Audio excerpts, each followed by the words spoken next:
Thierry Thienion, danseur chorégraphe, Paris, France. Bonjour Thierry Tchenyang, Bonjour. comment allez-vous et quels sont vos sentiments actuellement par rapport à tout ce que nous vivons? Je vais bien parce que je vais bientôt recommencer à travailler avec une grande équipe et on va essayer d'inventer quelque chose tous ensemble. Les sentiments est mitigé. Je sens qu'on est à un moment très fragile, fragile dans comment on revient au monde, après ces 2 mois d'enfermement, de confinement, d'introspection pour certains, je sais pas, de fuite pour d'autres, de repli, de retrait, voilà, un climat quand même anxiogène. Je l'ai vécu plutôt bien. J'ai vécu bien dans le sens où j'ai senti que j'ai passé quelque chose comme si j'étais moi-même en friche, comme si moi-même j'étais en jachère. Après avoir beaucoup travaillé ces dernières années, j'ai eu la sensation aussi que le corps, l'esprit me permet relâché, interdit, me remettait aussi au travail dans intime, une intimité, une réflexion. Et je suis peut-être pas en colère, je suis pas en colère, j'ai aucun sentiment négatif.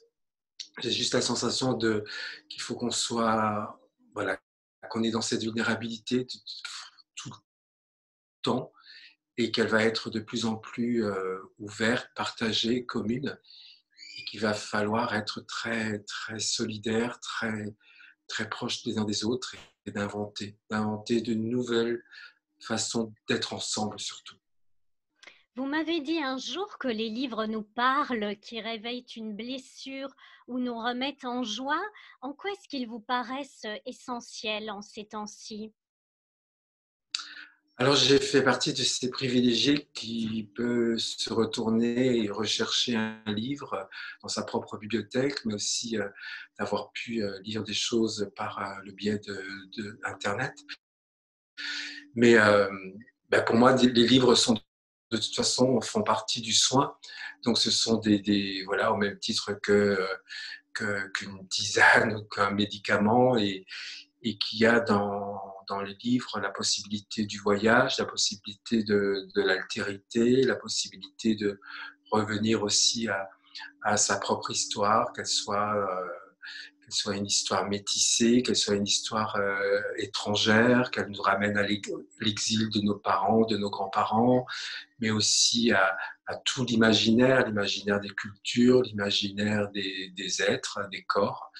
Et donc le livre est le premier soin. On aurait dû garder les librairies ouvertes, les bibliothèques ouvertes pour permettre à certains, surtout les plus fragiles, à pouvoir épuiser même quelque chose qu'on connaît déjà. Un livre, c'est aussi y revenir et, euh, et ça a été pour moi très important. J'en ai lu beaucoup et ça a été vraiment des très bons compagnons de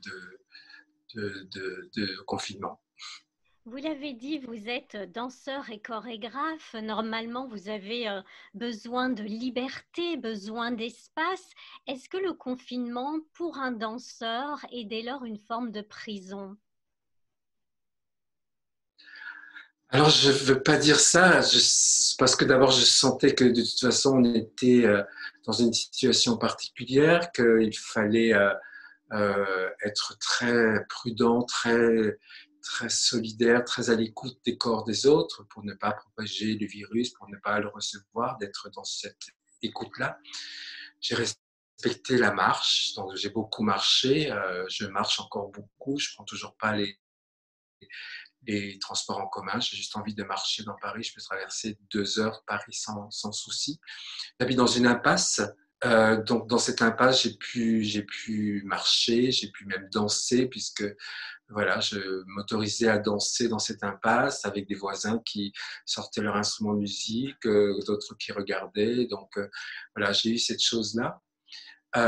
J'ai jamais dansé chez moi. Je trouve que c'est vraiment pas l'endroit parce que c'est un endroit où où je vis, j'ai médité, j'ai un peu me suis étiré, mais j'ai pas du tout dansé, j'ai jamais fait de cours, on m'a proposé de proposer des choses comme ça par vidéoconférence et j'ai toujours refusé, je sais pas faire parce qu'il me faut moi un autre corps et, euh, et je reprends là tout doucement. Je travaille à la l'AMC 93 à Bobigny. Je vais donner des ateliers et des ateliers individuels. Donc, je vais travailler, chose que j'ai jamais fait, 1 heure par personne. Donc, j'ai un carnet de balles où des enfants, des adultes, des personnes âgées, des amateurs, des professionnels me rejoignent pendant 1 heure. Chacun a le droit d'amener sa musique, un texte, une photo, un tableau. Et à partir de ça, on improvise.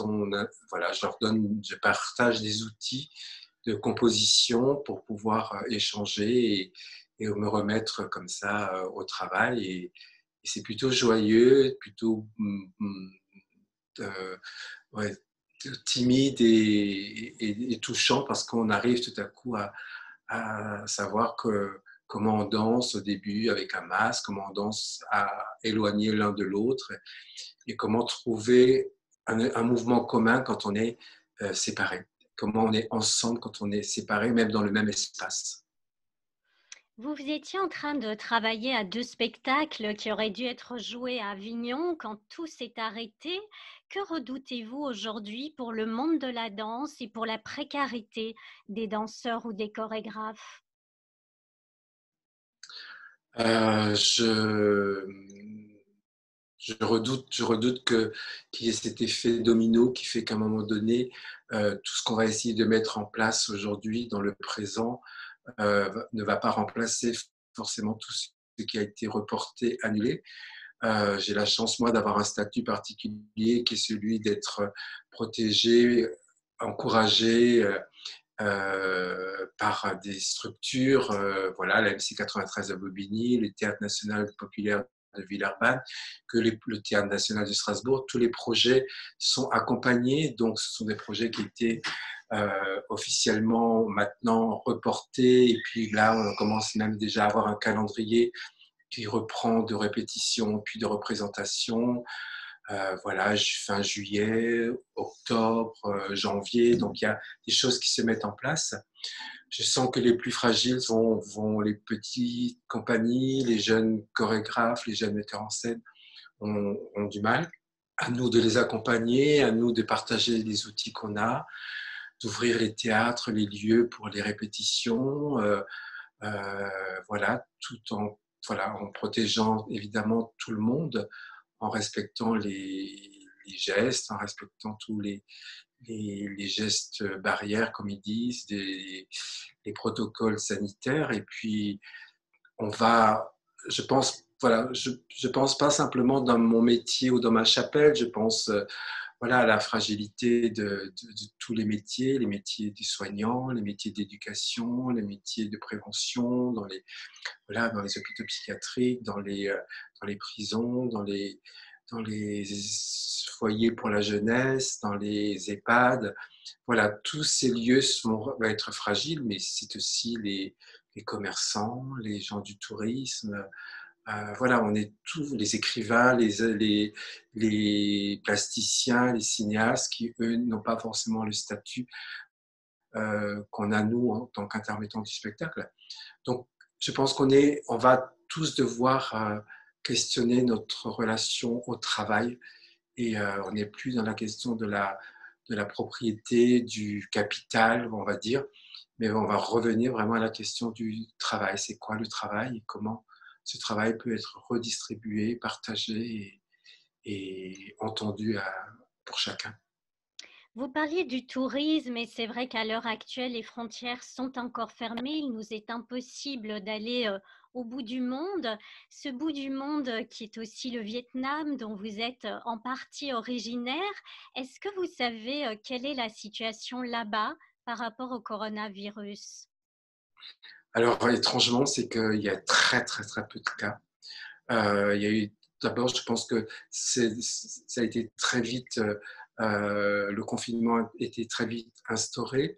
Le Vietnamien est quelqu'un de très très disciplinée. Et donc après, il y a aussi toutes les questions de, de, de la dictature qu'il y a eu pendant très très longtemps. Il y a eu les guerres, il y a eu ce régime militaire qui a vraiment instauré quelque chose, les années du communisme. Donc il y a eu il y a quelque chose dans la culture vietnamienne qui est aussi où on va, même si on vit beaucoup dans la rue à l'extérieur, on va se retrouver chez soi, en famille, on va. C'est un peuple très, très discipliné, très, très, très intérieur, donc pas du tout expansif. Donc il y a quelque chose qui a été, je pense, le fait aussi que les générations vivent entre elles. Donc il y a eu une espèce d'écoute, de respect. Après, ce virus est tellement inconnu, c'est tellement abstrait que voilà, on ne peut pas faire de généralité en disant que c'est le confinement qui a permis que le virus ne se déploie pas, mais il y a eu très peu de cas. Et voilà, ça s'est déconfiné là aussi il n'y a pas très très longtemps, mais il y a un respect, il y a une écoute qui a été mise en place et étrangement, dans ce pays, il y a eu très peu de cas, donc très peu de décès aussi. Mmh. Heureusement. Vous avez, travaillé avec de grands noms comme, Patrice Chéreau ou Linda Lay, mais aussi, dans des milieux très différents comme le milieu hospitalier ou avec des personnes âgées qui sont, particulièrement vulnérables, à ce virus-là. Qu'est-ce qu'ils vous ont appris, ces gens-là? Que ce soit le personnel soignant, que ce soit les malades ou que ce soit les personnes âgées avec lesquelles vous avez travaillé?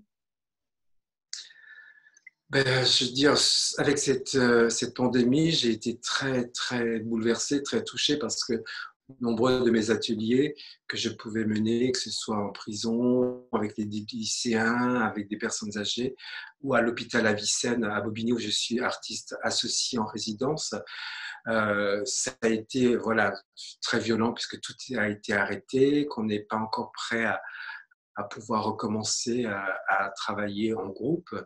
Donc voilà, j'y pense beaucoup. J'ai essayé de garder du lien, que ce soit avec le service de gériatrie avec lequel j'ai travaillé à Ivry, mais aussi l'hôpital Avicenne et en pédopsychiatrie avec les adolescents autistes. J'ai appris que de toute façon, depuis quelques années, je sais que la vulnérabilité fait partie de mon travail, que c'est ça qui m'intéresse, c'est comment aujourd'hui, dans la fragilité des corps, la fragilité des relations entre les corps, voilà, quelque chose d'un geste artistique est possible, que l'art est au cœur même du soin, que le soin est au cœur même de l'art, et qu'il y a quelque chose comme ça de relié tout le temps. Et donc, je suis très, très bouleversé de,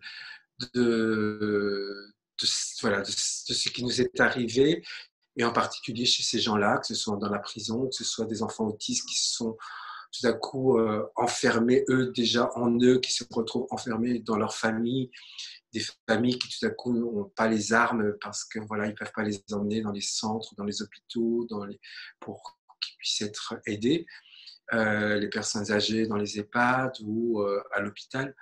Donc voilà, ça a été très violent dans la prise de conscience de, des empêchements d'aller les voir, de faire des choses avec eux, de les protéger, de me protéger, et puis voilà, de questionner cette chose sécuritaire voilà, qui nous protège et qui nous entrave en même temps. Donc, ce paradoxe de la sécurité qui, en même temps, freine toutes les libertés possibles et surtout celle d'être coupé des rites, donc de celui du deuil, celui d'aller voir quelqu'un de sa famille. Donc, on a été vraiment aussi empêché de lien et ça a été très, très difficile, quoi.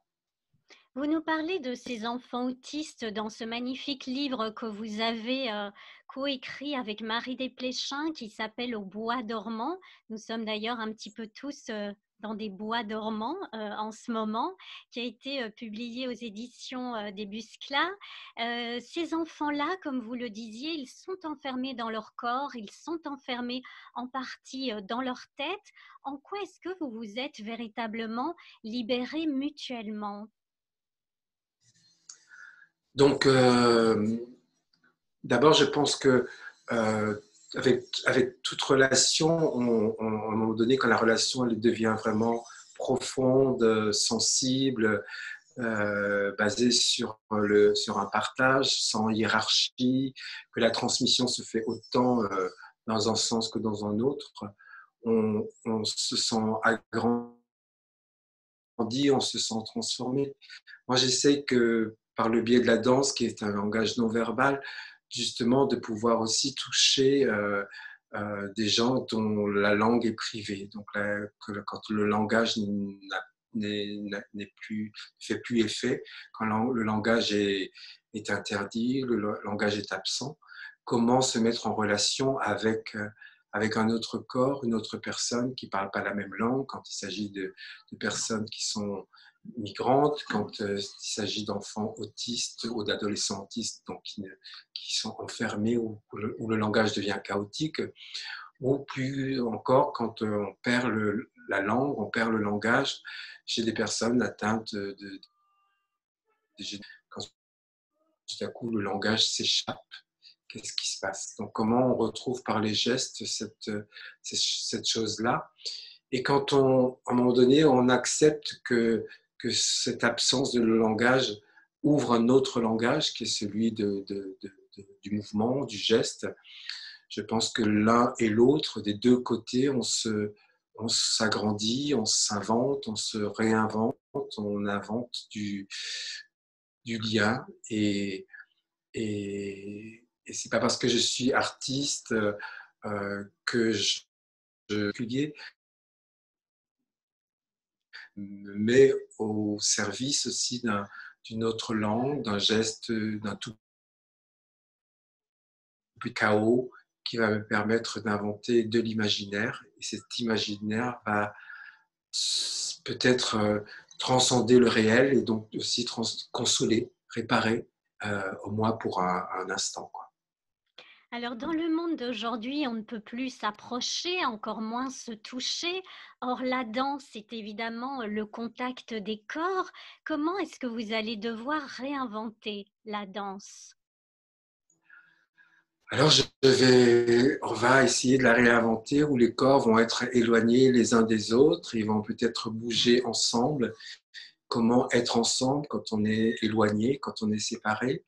Travailler sur un travail d'écoute, comment dans la périphérie, dans la présence, on sent les autres, on va faire le même geste que quelqu'un, on va se suivre à distance, on va chercher, on va peut-être mettre des objets, du décor, des espaces entre soi et l'autre, de la musique, on va danser seul et puis danser, regarder danser l'autre et puis danser ce que l'autre a dansé. Voilà, on va inventer. On va inventer jusqu'à tout doucement pouvoir se rapprocher. Je sais que j'ai cette envie aussi de faire danser des gens de la même famille parce que eux, ils ont le droit de se toucher.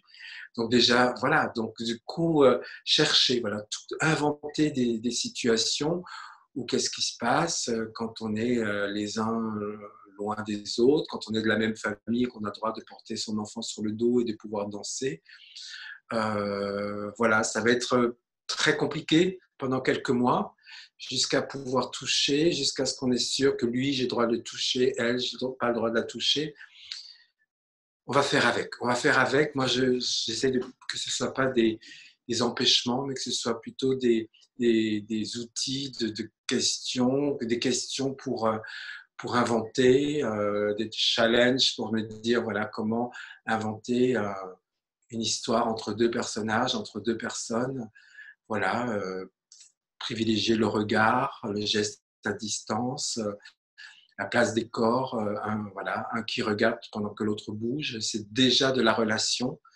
Et puis, voilà, et jusqu'à ce qu'à un moment donné, on va pouvoir voilà, toucher un dos, toucher une main, et puis se prendre dans ses bras, quoi. Dans plusieurs des textes que vous avez écrits, au cours de cette période et qu'on peut d'ailleurs retrouver sur votre site, internet, vous nous invitez à ne plus être les mêmes et à continuer à rêver. Alors vous, Thierry, en quoi est-ce que vous n'êtes plus le même et à quoi continuez-vous à rêver aujourd'hui? Alors je crois que j'encourage à rêver au présent. Voilà, il n'y a pas un monde d'avant ou un monde d'après. Je ne sais pas très bien ce que ça veut dire. Je pense que j'ai toujours été justement, la danse, c'est un art du présent. Et sans corps, il n'y a pas de danse. Donc il faut imaginer voilà, qu'on est au présent des présences. Et, donc, moi, j'invite à rêver le présent, à rêver le voyage, à rêver l'instant où on sera tous ensemble de nouveau pour faire la fête, pour danser ensemble, pour faire une ronde. Voilà, retrouver des danses très archaïques aussi, des rondes, des farandoles. Voilà, déjà, voilà, comment se mettre ensemble en mouvement. Voilà, je rêve je rêve à ce oui, qu'on soit de moins en moins projeté dans l'avenir, voilà, qu'on remplisse moins vite nos calendriers, nos projets, qu'on cherche comme on a fait ces 2 derniers mois, à accepter des temps où rien ne se passe, à rêver, à lire, à dormir, à s'ennuyer, et puis tout à coup à se dire tiens, oh là là, j'ai passé 2 heures à lire, j'ai regardé un film qui dure 3 heures. Voilà, de réinventer du temps, de réécouter ce temps du présent. Et je rêve que voilà, qu'on arrête qu'on arrête de courir aussi derrière du fantasme, derrière du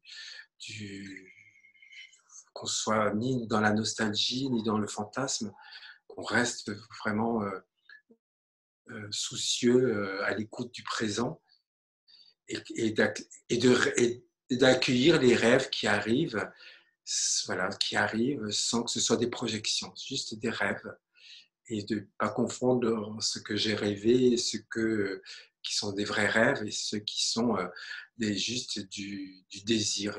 Voilà, faut remettre des mots à des endroits particuliers et voilà, il n'y a pas de.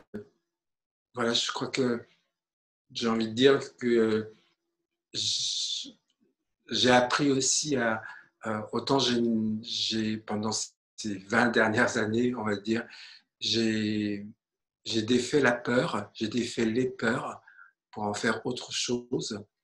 Et là, je crois que j'ai envie de défaire l'attente et les attentes pour encore mieux accueillir ce qui est inconnu, ce qui est au présent, et de ne plus ni proposer, ni subir l'attente.